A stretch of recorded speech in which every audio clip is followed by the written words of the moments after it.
In the feudal economy, you had the monarch and the nobility, okay? And the monarch and nobility have power through three mechanisms. First of all, they control all the land. They control the military. And they control the religion, okay? So this is the status quo. And then the peasants are the people who work the land. And this was true for most of Catholic Europe. But then with the rise of industrialism, you have new people come into power, okay? So for example, you have the bourgeoisie. Who are the bourgeoisie? Bourgeoisie are just the capitalists, the factory owners, okay? And because of the bourgeoisie, you now have the workers. And then because of this industrial economy, you have the middle class. Okay? The middle class are just like lawyers, teachers, accountants, journalists, people who support the industrial economy. All right? Now, when this happens, when you have a new groups of people emerge, you now have tension, you have violence, okay? And this is ultimately what led to the French Revolution, where the new order, okay, these people work together to try to overthrow the old order. And this led to the Napoleonic Wars. 7 wars fought between France and everyone else, okay? And that led to the deaths of millions, tens of millions of people in Europe. It was a deadly war.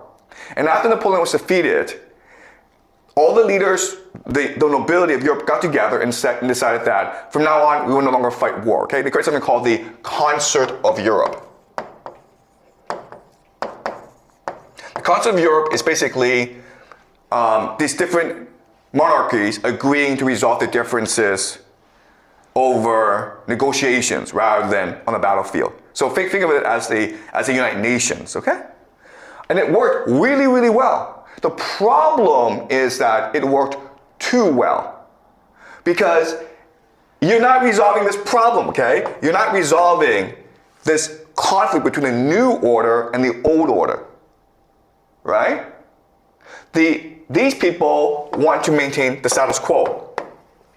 But these people, the industrial economy, wants a new order that allows for democracy. Okay? Liberalism. Okay? Socialism. Okay? So a more redistribution of wealth, greater participation in the political system, and the limitations of the religion. Okay? So basically, the French Revolution. All right? So right now, this system was created to avoid the French Revolution, but because of peace, the ingredients for the French Revolution are increasing, okay? And this led to something called the 1848 revolutions. 1848 revolutions. And this happened throughout the entirety of Europe, where each place there was a uprising, a combination of these people, the bourgeoisie, middle class, and workers, who called for changes in government, okay? Some places were violent, some places were peaceful. Some places focused more on democracy, some places focused more on liberalism, some places focused more on socialism, okay? All right? So does that make sense?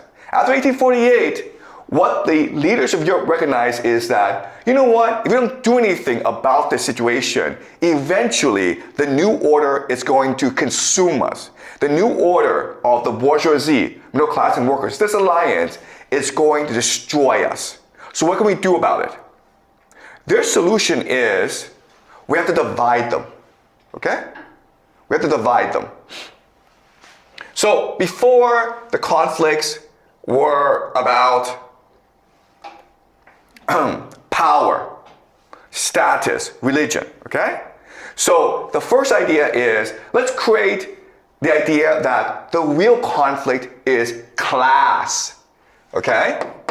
So the real enemy is not between nobility and the bourgeoisie, okay? The real enemy is between the bourgeoisie and the workers, okay? This is the real conflict, right? Second is that we have to discredit these people and make this movement seem extreme, fanatical, zealous, okay? And you do that by saying, okay, no property. What we want is not a more fair society. What we want is a completely equal society where no one has any money, no one has any rights, no one has any freedom. Communism, okay? And the third way you delegitimize it is say that this is an international conspiracy. Okay, guys? Jews.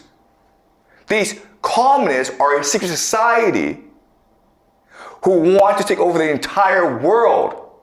So it's not that, oh, these workers just want more rights. No, no, no. These workers are tools in an actual conspiracy to conquer the entire world. They are funded by Jews, by capitalists, by the British. Who cares, okay? But they're not Germans. They're not French.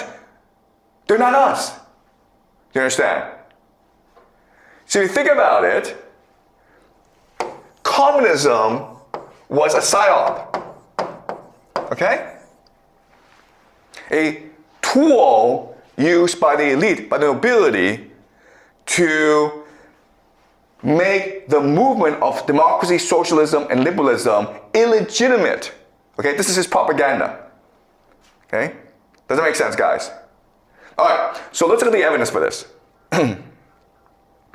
All right, so this is the 1848 revolutions. So what happened was that because of peace, you have overpopulation, you have economic growth. Okay? That led to inequality, that led to corruption, that led to conflict between the bourgeoisie, the new rising powers, and the nobility, the status quo powers, okay?